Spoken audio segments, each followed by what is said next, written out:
Assalamualaikum warahmatullahi wabarakatuh.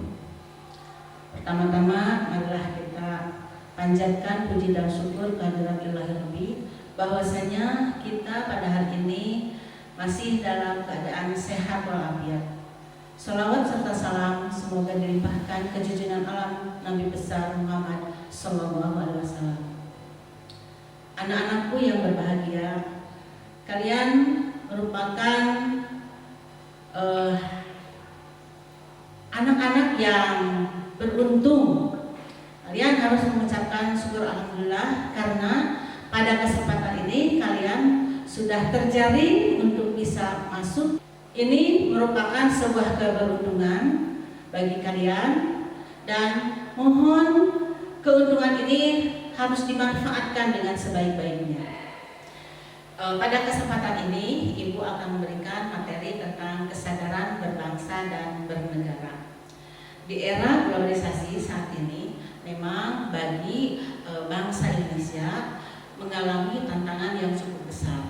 Mengapa demikian? Karena sekarang kita sudah mulai kelihatan bagi generasi muda bangsa Indonesia sudah sedikit sekali menunjukkan adanya rasa nasionalisme. Mengapa demikian? Karena mereka selalu ingin mencontoh negara-negara barat, dan yang dicontohnya itu bukanlah hal-hal yang positif, tapi sebagian besar adalah hal-hal yang negatif. Tentu saja ini sangat mengkhawatirkan. Tugas siapa kesadaran berbangsa dan bernegara? Tentu saja di sini adalah tugas rakyat dan pemerintah. Pemerintah harus mampu memberi pemahaman untuk ikut bertanggung jawab dalam mengemban amanah untuk memberikan kesadaran berbangsa dan bernegara, baik itu kepada rakyatnya ataupun tentu saja kepada para pejabatnya. Apabila rakyat Indonesia tidak memiliki kesadaran berbangsa dan bernegara, maka akan bahaya. Karena apa? Karena mungkin saja negara kita itu akan dikuasai lagi oleh bangsa asing. Mengapa demikian? Karena memang bangsa asing sangat ingin menguasai bangsa Indonesia.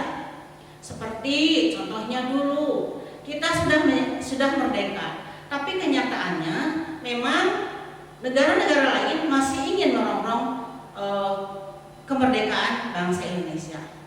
Insya Allah mungkin nanti akan Ibu ulas sedikit. Nah, lalu bagaimana apabila kita, baik itu rakyat ataupun pemerintah, tidak memiliki kesadaran berbangsa dan bernegara? Ya, tentu saja kita akan jatuh ke dalam kondisi yang sangat parah, bahkan mungkin akan jauh lebih terpuruk dari bangsa-bangsa lain.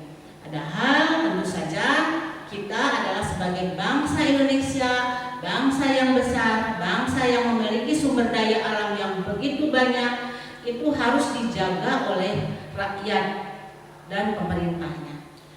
Berbagai masalah yang berkaitan dengan kesadaran berbangsa dan bernegara sebaiknya kita perhatikan. Kita harus mendapat perhatian dan tanggung jawab sesuai dengan amanat Undang-Undang Dasar 45, di mana kita harus menjaga dan memelihara kesatuan negara kesatuan wilayah Republik Indonesia. Kesadaran bela negara adalah di mana kita berupaya untuk mempertahankan negara kita dari ancaman yang dapat mengganggu kelangsungan hidup bermasyarakat yang berdasarkan atas cinta tanah air, kesadaran bela negara, dan juga dapat menumbuhkan rasa patriotisme dan nasionalisme dalam diri masyarakat. Nah, lalu ciri-ciri bela negara yang harus dapat dipahami penerapannya dalam kehidupan masyarakat berbangsa dan bernegara, baik itu oleh kita sebagai masyarakat ataupun oleh pemerintah, tentu saja ini harus diwujudkan dalam 5 nilai bela negara. Yang pertama adalah cinta tanah air. Yang kedua, berbangsa dan bernegara. Yang ketiga, Pancasila. Yang keempat, rela berkorban untuk bangsa dan negara. Dan yang kelima, memiliki kemampuan bela negara. Nah, lalu seperti apa pengamalannya? Nah, terutama kita adalah sebagai pelajar. Seperti apa itu nilai-nilai nilai-nilai bela negara dalam cinta tanah air? Yang pertama adalah tentu saja kita harus mampu melestarikan budaya-budaya bangsa yang ada. Tentu saja ini adalah sebagai peninggalan nenek moyang bangsa Indonesia, itu harus kita lestarikan. Jangan sampai kita misalnya melaksanakan karya wisata, lalu hasil-hasil budayanya kita coret-coret. Mungkin kalian suka melihat ya, bagaimana tangan-tangan usil generasi muda terhadap budaya-budaya bangsa. Harusnya itu harus kita pelihara, karena itu merupakan dengan memelihara budaya itu menunjukkan itulah cinta kita terhadap tanah air. Lalu bagaimana pengamalan kalian sebagai siswa di dalam bela negara yang cinta tanah air? Tentu saja yang diantaranya adalah menjaga nama baik sekolah. Nah, dengan menjaga nama baik sekolah juga itu merupakan salah satu pengamalan kalian di dalam cinta bela negara melalui cinta tanah air. Yang kedua, bagaimana nilai bela negara, yaitu kesadaran berbangsa dan bernegara. Apa itu wujudnya? Yaitu diantaranya adalah mencegah perkelahian, mencegah pertikaian, baik itu pertikaian atau perkelahian perorangan ataupun secara kelompok.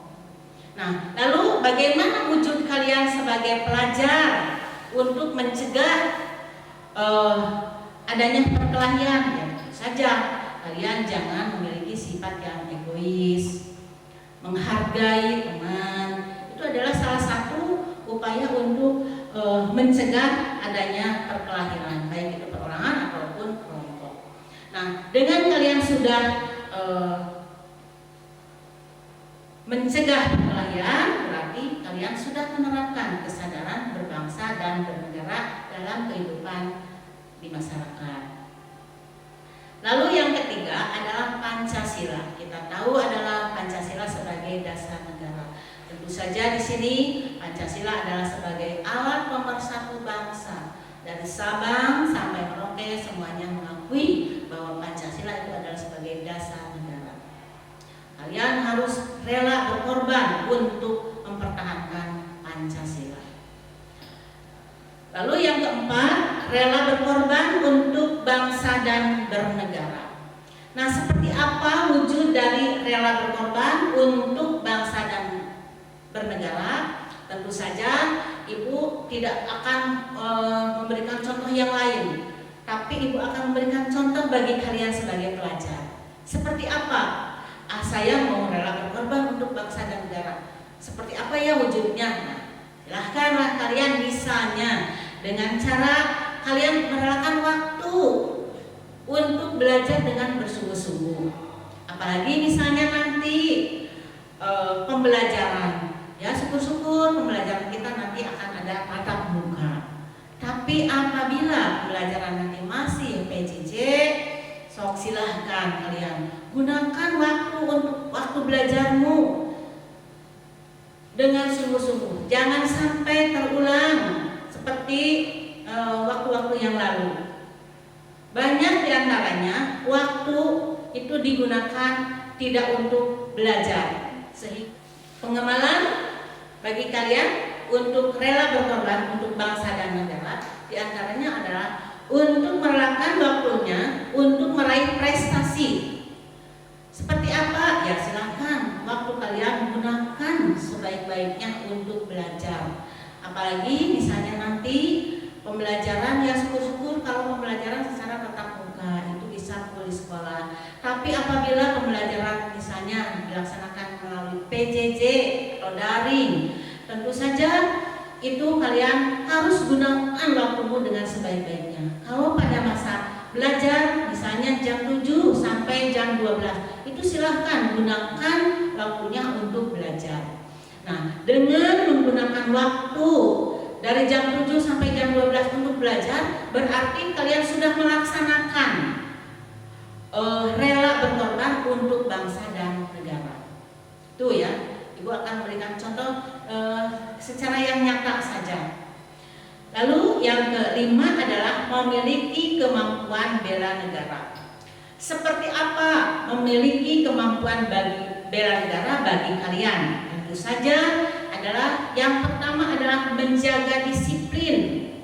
Nah, dengan menjaga disiplin berarti kalian sudah memiliki kemampuan bela negara. Jadi kalian itu tidak harus memiliki kemampuan bela negara itu ikut perang, tidak usah ya, karena usia kalian belum cukup.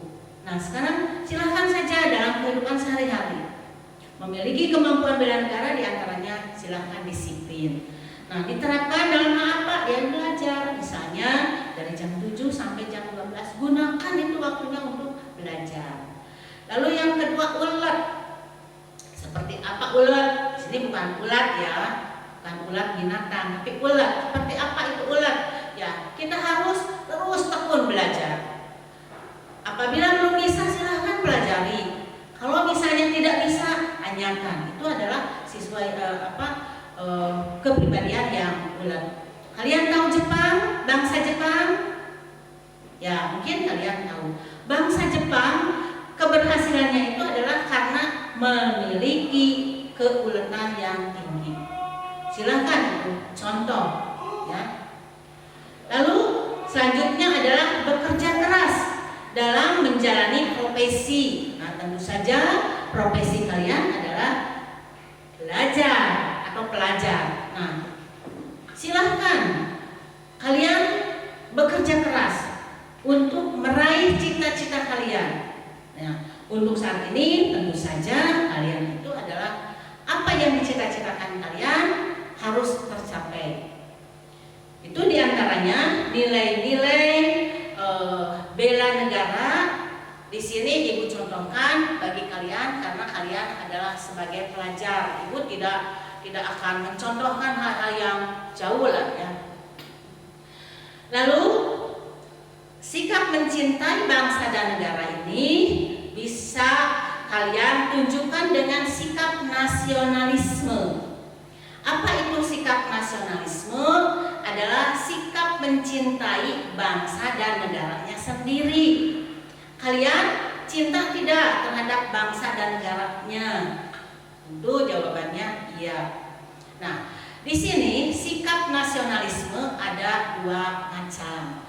Ada sikap nasionalisme dalam arti yang sempit dan ada sikap nasionalisme dalam arti yang luas. Seperti apa sikap nasionalisme yang sempit? Adalah sikap yang mencintai bangsa sendiri dengan secara berlebihan. Contoh dulu mungkin kalian pernah belajar sejarah di SD yang ditunjukkan oleh Hitler atau Adolf Hitler. Itu adalah seorang bangsa Jerman yang memiliki sifat nasionalismenya yang sangat sempit. Dia memiliki rasa egois karena merasa bahwa bangsanya adalah bangsa yang unggul, bangsa yang lain lebih rendah. Nah, itu tentu saja bagus, tapi jangan diamalkan karena apa? Itu tidak baik. Lalu yang kedua adalah sifat nasionalisme dalam arti yang luas. Seperti apa? Itu adalah sikap mencintai bangsa dan negara sendiri yang menganggap bahwa semua bangsa memiliki derajat yang sama. Nah, itulah yang harus kita pahami ya. Jadi kita harus menunjukkan sikap nasionalisme tapi dalam arti yang luas. Artinya bahwa kita memiliki bangsa kita memiliki derajat yang sama dengan bangsa yang lain. Bangsa Indonesia juga sudah mengamalkannya dalam pembukaan Undang-Undang Dasar 45 alinea keberapa? Ya, pinter. Itu adalah alinea ke-1. Apa bunyinya? Ya silahkan kalian baca ya. Bahwa sesungguhnya kemerdekaan itu adalah hak segala bangsa. Nah ini di sini sudah menunjukkan bahwa memang semua bangsa adalah memiliki hak dan derajat yang sama. Itu diantaranya adalah sikap nasionalisme yang tentu saja oleh kita harus dilaksanakan. Ada 3 hal yang harus kita lakukan untuk membina nasionalisme di Indonesia. Yang pertama, mengembangkan persamaan antar suku-suku bangsa penghuni Nusantara. Artinya apa? Artinya kita jangan merasa bahwa orang Sunda yang paling bagus, orang Jawa yang paling bagus, orang Betawi yang paling bagus, jangan ya, karena itu akan memecah belah. Tapi silahkan kita harus toleransi, harus bahwa semua suku-suku bangsa yang ada di Indonesia memiliki kedudukan yang sama. Lalu yang kedua adalah mengembangkan sikap toleransi. Kita tahu bahwa di Indonesia memiliki 5 agama.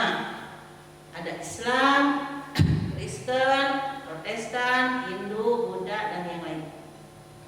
Nah itu apabila masing-masing menunjukkan keegoisannya, tentu tidak akan tercapai persatuan dan kesatuan. Maka sikap kita harus kembangkanlah toleransi. Biarkan, Bu, apakah kita boleh bergaul dengan yang selain agama Islam? Boleh silakan, karena itu sama-sama sebagai warga negara Indonesia. Cuman kita kalau bisa jangan mengikuti agama mereka. Tapi hormati apabila mereka sedang melaksanakan ibadah. Itulah merupakan salah satu pengamalan dari mengembangkan sikap toleransi. Lalu yang ketiga, memiliki rasa senasib dan sepenanggungan di antara sesama bangsa Indonesia. Jadi dengan adanya memiliki rasa senasib dan sepenanggungan di antara sesama bangsa, tentu saja akan tercipta persatuan dan kesatuan bangsa. Ada 4 hal yang harus kita hindari dalam kesadaran berbangsa dan bernegara. Apa itu? Yang pertama adalah sukuisme. Yang seperti tadi yang sudah Ibu sebutkan, bahwa kalian jangan merasa orang Sunda yang paling jangan ya. Itu akan memunculkan adanya sikap sukuisme. Itu akan memecah belah. Yang kedua adalah kaufinisme. Apa itu kaufinisme? Yaitu menganggap bahwa bangsa sendiri paling unggul. Nah, seperti yang tadi sudah disebutkan bahwa arti dari nasionalisme secara sempit, menganggap bangsa kita adalah yang paling unggul, itu tidak boleh. Lalu yang ketiga adalah ekstremisme. Ekstrim namanya juga ekstrim ya. Ekstrim itu adalah menghalalkan berbagai cara. Itu adalah yang harus dihindari. Dan yang keempat adalah taufinisme atau provinsialisme. Itu juga tidak boleh. Nah, kita 4 hal itu yang tidak boleh kita laksanakan. Silahkan kita kembangkan sikap patriotisme.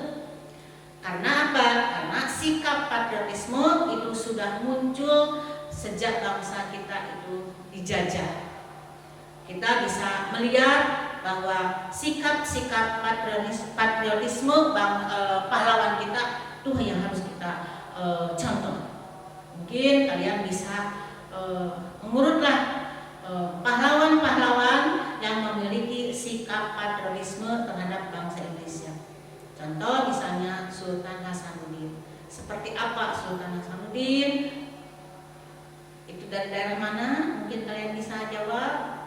Silahkan kalian cari ya, Hasanuddin itu dari mana. Lalu Pangeran Diponegoro, Cut Nyak-din, ataupun pahlawan-pahlawan yang lainnya yang memiliki sikap patriotisme yang harus kita contoh. Nah, lalu sikap patriotisme itu tentu saja adalah memiliki ciri-ciri. Nah, mungkin ada dalam diri kalian ya ciri-ciri sikap patriotisme. Ibu ingin ngecek nantinya ya, apakah ada salah satu ciri saja sikap patriotisme di dalam diri kalian. Nah, apa saja sikap patriotisme? Itu diantaranya yang pertama adalah cinta tanah air. Tadi sudah Ibu sebutkan dalam materi yang pertama seperti apa cinta tanah air. Kalau misalnya cinta tanah air sudah ada dalam hati nurani kalian, berarti kalian sudah memiliki ciri-ciri patriotisme. Yang kedua, rela berkorban untuk kepentingan bangsa dan negara. Itu juga sudah ada tertanam belum dalam hati kalian? Seperti apa? Contohnya tadi sudah mampu mengorbankan waktunya untuk belajar. Nah, kalau itu sudah ada dalam hati kalian, berarti kalian sudah termasuk salah satu orang yang memiliki ciri patriotisme. Yang keempat, berjiwa pembaharu. Dan yang kelima, tidak kenal menyerah dan putus asa. Nah, apabila dari kelima ciri-ciri patriotisme itu sudah ada di kalian, berarti kalian sudah seorang patriotisme yang tangguh. Nah, itulah mungkin ya materi yang Ibu sampaikan untuk materi kesadaran berbangsa dan bernegara. Mudah-mudahan ini ada manfaatnya. Silakan oleh kalian amalkan dalam kehidupan sehari-hari dan semoga bermanfaat. Wabillahi taufiq wal hidayah.